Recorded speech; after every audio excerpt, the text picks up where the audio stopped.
श्री संत सद्गुरू बाळूमामा प्रसन्न. नमस्कार श्रोतेहो, आज पुन्हा आपलं मराठी भक्तिमय यूट्यूब चॅनलवर स्वागत आहे. आज बाळूमामा म्हणतात, हा संदेश खूप महत्त्वाचा आहे. तुम्ही तुमचं आयुष्य नेहमी बेसावध जगू नका. बाळूमामा म्हणतात, तुम्ही तुमचं जीवन कधीही बेसावधपणे जगू नका. नेहमी सावधगिरीने पण सर्वसाधारण जीवन जगा. कारण सर्वसाधारण दिसणारी माणसं असाधारण या यादीत एक नंबरच्या बाजूला असतात. हे नक्की लक्षात ठेवा.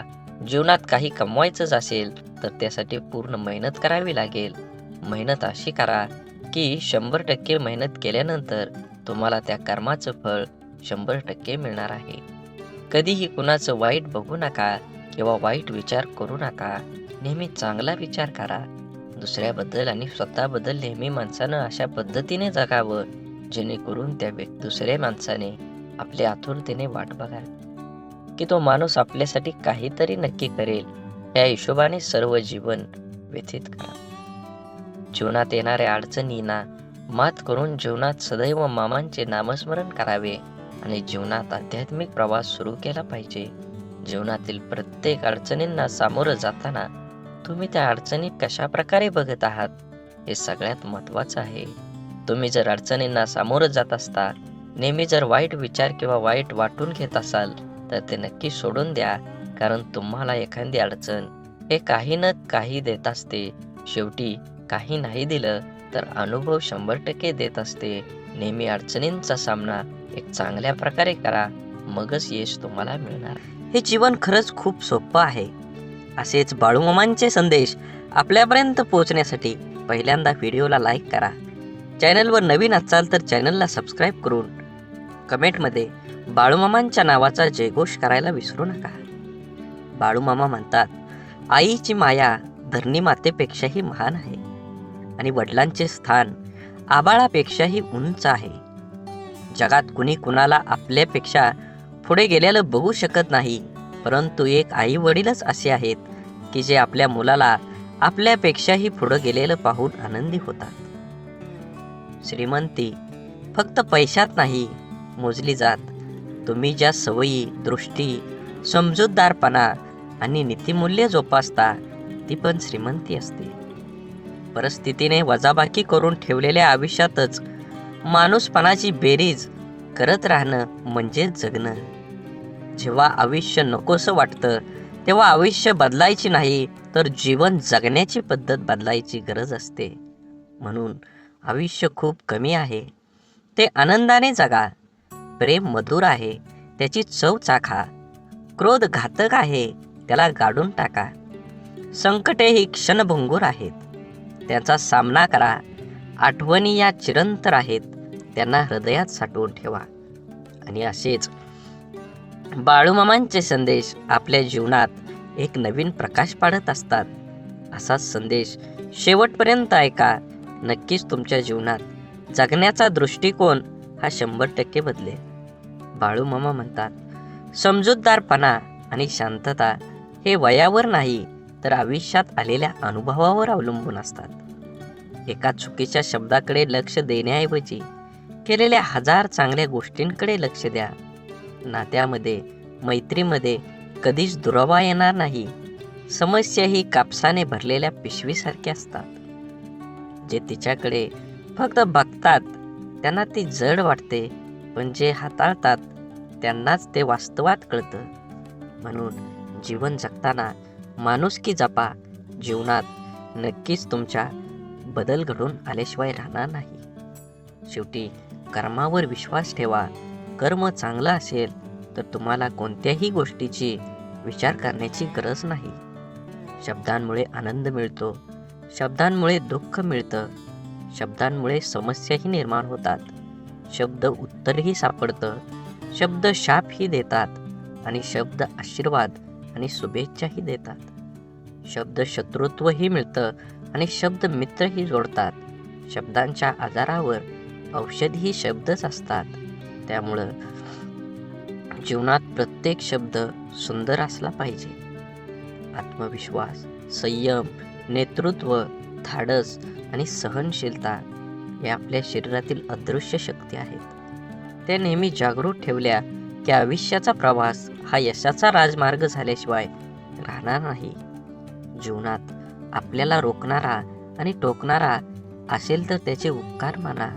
कारण ज्या बागेत माळी असतो ती बाग निरंतर चालते, आणि ज्या बागेत माळ्यांची गरज कमी झाली तिथं ती बाग उद्ध्वस्त झाली. सोनं ठेवायला लॉकर सहज मिळून जातं, पैसे ठेवायला बँक सहज मिळून जाते, पण मनातील गोष्ट सांगायला योग्य माणूस मिळणं याला खूप भाग्य लागतं. आपले विचार हेच आपल्या भविष्याचा चेहरा आहे. नकारात्मक विचार केला तर प्रत्येक संधीमध्ये आपल्याला अडचणी दिसतात, आणि सकारात्मक विचार केला तर प्रत्येक अडचणीमध्ये संधी दिसेल. जेवढी मोठं स्वप्न असतात तेवढ्याच मोठ्या अडचणी पण येतात, आणि जेवढ्या मोठ्या अडचणी येतात यश सुद्धा तेवढंच मोठं मिळतं. मळलेली प्रत्येक नोट ही जरी दिसायला खराब असली तरीही तिची किंमत बाजारात असलेल्या नवीन नोटी इतकीच असते. म्हणूनच माणसानेही आपल्या मळकेपणावर कमीपणा घेऊ नये. व्यक्तिमत्वाला आणि स्वभावाला न शोभणाऱ्या भूमिका नाईलाजास्तव साकारायला भाग पाडणारा अनियंत्रित चित्रपट म्हणजेच आयुष्य असतं. विचारांच्या शक्तीचा भविष्यावर परिणाम होत असतो. किती होतो, कसा होतो हे ज्याच्या त्याच्या विचारावर अवलंबून असतो. म्हणून विचार चांगला करा, आणि नुसतेच विचार करून उपयोग होणार नाही, ते वास्तवात सुद्धा आले पाहिजेत. आयुष्यात बालपणीचाच काळ फक्त सुखाचा असतो, कारण अहंकारापासून तो लांब असतो. हम भी कुछ है हा भाव एकदा जागा झाला की त्यानंतर सुरू होतोय फक्त झुंज, स्पर्धा, तर्क आणि संघर्ष, आणि त्यामध्येच हरवून जातात सुखाचे क्षण. म्हणून बाळूमामा म्हणतात, नक्कीच तुमच्या जीवनात यश पाहिजे असेल तर निस्वार्थी भावनाने तुमचं कर्म करा. तुम्हाला त्याचं फळ हे 100% मिळणार आहे. गरजा आणि इच्छा यामध्ये खूप फरक असतो, आणि त्यांचा समतोल साधताना संपूर्ण आयुष्य निघून जातं. कधी कुणावर जास्त अवलंबून राहू नका. चालता चालता लोक विश्वासघात करतात हो. शब्द देऊन आस निर्माण करण्यापेक्षा साथ देऊन विश्वास निर्माण करणं मला जास्त आवडतं. काही वेदनांना शब्दांचा भारही पेलवत नाही.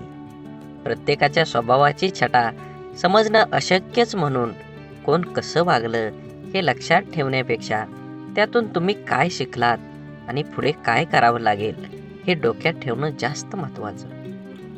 समोरचा जेव्हा आपल्याशी बोलणं टाळायला चालू करतो तेव्हा समजून जायचं असतं, ह्या नात्याला पूर्णविराम द्यायची आता वेळ आलेली आहे. कारण जबरदस्तीचं बोलणं कधीच जिव्हाळा निर्माण करत नाही. दुःख इमानदार असतं, थेट काळजात शिरतं आणि दीर्घकाळ तुमच्यासोबत राहतं. सुख हे वाफेसारखं असतं, घडीभर रेंगाळतं आणि बघता बघता उडून जातं. तक्रारींचा पाढा वाचणारे आयुष्याचं गणित कधीच बरोबर सोडवू शकत नाहीत. प्रत्येक गोष्ट समजून घ्यायची नसते, तर काही गोष्टी समजून घ्यायच्या असतात. म्हणून या जीवनात कधी कुणाचा काळ असतो तर कधी कुणाची वेळ असते. आज वाऱ्याने उडणारा कोरडा पालापाचोळा तर कधी कालची नयनरम्य निसर्गाची पांघरलेली हिरवळ असते. जिथे निर्मिती आहे याचे निर्माल्य सुद्धा ठरलेलं असतं. म्हणून आयुष्यातील प्रत्येक क्षणांचा आनंद घ्यायला शिका. जीवन हे खरंच क्षणभंगूर आहे. जीवनात नक्कीच तुम्ही माणसं जपली पाहिजेत. माणसाला गरज पडली की आठवण येते, माणसांची गरज संपली की अडचण निर्माण होते. हा काही लोकांचा स्वभाव गुण असतो. वेळ हा एक असा तराजू आहे जो वाईट काळात आपल्या माणसांचं वजन आपल्याला बिनचूकपणे दाखवित असतो. ज्या दोन माणसांना एकमेकांना समजून घेण्यासाठी जगातला दुसरा कोणत्याच माणसांची गरज लागत नाही, तिथंच खरं प्रेम नांदत असतं. एक गोष्ट कायम लक्षात ठेवा, बाळूमामांची शिकवण ही आयुष्यभर ध्यानात ठेवायची असते आणि जीवनामध्ये आचरणात आणून चांगलं जगायचं असतं, तरच तुमचं चांगलं होईल. आपलं वाईट चिंतणाऱ्यापासून 4 पावलं लांबच राहिलेलं बरं. त्या व्यक्तीशी नातं नसलेलंच बरं. कारण जिथे द्वेष आहे तिथे कधी चांगली भावना असू शकत नाही. त्या नात्याला अर्थ असू शकत नाही. ते नातं नितळ भावनेने जोडलेलं असूच शकत नाही. जे आपलं वाईट चित्तो तो व्यक्ती आपला असू शकत नाही. माणसाला गरजेपेक्षा जास्त मिळू लागलं की माणूस माणुसकी विसरू लागतो. ज्या माणसांच्या मनात स्वार्थ नसतो तीच माणसं चुकीला चूक आणि बरोबरीला बरोबर म्हणण्याची हिंमत ठेवतात. परिस्थितीची जाणीव असली की पावले मापात पडतात आणि आयुष्यात काही गोष्टी अशा असतात की त्या नशिबात जरी नसल्या तरी आठवणीत मात्र आयुष्यभर राहतात. अशा गोष्टींमुळेच आपल्याला आयुष्यात जगण्याची प्रेरणा आणि आनंद मिळतो. आयुष्य हे पुस्तकाचे व्याकरण सारखेच आहे. शब्दांची निवड चुकली की वाक्य बिघडतं आणि माणसांची निवड चुकली की आयुष्य बिघडतं. जीवनात कमीत कमी एक मित्र काचेसारखा आणि एक सावलीसारखा जरूर कमवा. कारण काच कधी खोटं दाखवत नाही आणि सावली कधी साथ सोडत नाही. गर्वाशिवाय बोलणं, हेतूशिवाय प्रेम करणं, अपेक्षेशिवाय काळजी घेणं आणि स्वार्थाशिवाय प्रार्थना करणं हे सर्व खऱ्या नात्यांची लक्षणं आहेत. रोज सकाळी परमेश्वर ह्या पृथ्वीवर सुखदुःखाची नाणी फेकत आहे. ज्याच्या हाती सुखाची नाणी पडतात तो सुखाचा व्यापार करतो, पण दुःखाची नाणी हाती पडूनही जो सुखाचा व्यापार करतो त्यालाच खरं जीवन जगणारा असं म्हटलं जातं. कुणाला दुःख देऊन मिळवलेल्या आनंद कधी सुख देऊ शकत नाही, पण कुणाला आनंद मिळावा म्हणून स्वीकारलेलं दुःख नेहमीच सुख देत असतं. दुःखाचा विचार करत बसलं की समोर उभं असलेलं सुख हे डोळ्यांना दिसत नाही. विचारांची गुणवत्ता चांगली असली तर मोठ्यात मोठी स्वप्न साकार करण्यास वेळ लागत नाही. जगातील कोणतीही वस्तू कितीही महागडी का असेना, परंतु देवाने तुम्हाला जी झोप, शांती आणि आनंद दिला आहे त्यापेक्षा कोणतीच गोष्ट मौल्यवान नक्कीच नाही. माणसांचे यश हे कोणाच्या आधारावर नसतं तर ते चांगल्या विचारावर असतं. कारण आधार नेहमी सोबत नसतो, परंतु चांगले विचार हे नेहमी सोबत असतात. ऐकणं महत्त्वाचं आहेच, पण त्यापेक्षाही महत्त्वाचं आहे ते आचरणात आणणं. किती ऐकलं यापेक्षा आचरणात किती उतरवलं यावरच माणसाचं यश अपयश अवलंबून असतं. मी श्रेष्ठ आहे हा आत्मविश्वास प्रत्येकात जरूर असावा, परंतु मीच श्रेष्ठ आहे हा अहंकार कधीही नसावा. म्हणून नेहमी आनंदी जीवन जगण्यासाठी आनंदी विचार, आनंदी जीवन देतील अशी नवीन दिशा. ज्याप्रमाणे जीवनात दुःख येत राहतात त्याचप्रमाणे सुखही आयुष्यात येते जाते. ज्या व्यक्तीच्या जीवनात आनंद नाही तो कितीही श्रीमंत आणि निरोगी असला तरी त्याचे जीवन व्यर्थच आहे. आयुष्यात आनंदी राहणं खूप महत्त्वाचं आहे. जर तुम्ही तुमच्या आयुष्यात आनंदी नसाल तर सर्वात आधी तुम्हाला आनंदी नसण्याचे कारण शोधावे लागेल. माणसानं आपलं प्रत्येक काम आनंदानं पूर्ण करावं. प्रत्येक काम आनंदाने पूर्ण होतं. माणसाने नेहमी असंच काम केलं पाहिजे जे केल्याने माणसाला आनंद मिळतो. बोला बोला बाळूमामांच्या नावानं चांग भलं. झाडे लावा, झाडे जगवा, माती वाचवा, पाणी वाचवा, सेव्ह अर्थ आणि मनात मामांबद्दल आणि देवाबद्दल भाव असेल तर नक्कीच चॅनलला सबस्क्राईब करून व्हिडिओला लाईक करा. धन्यवाद.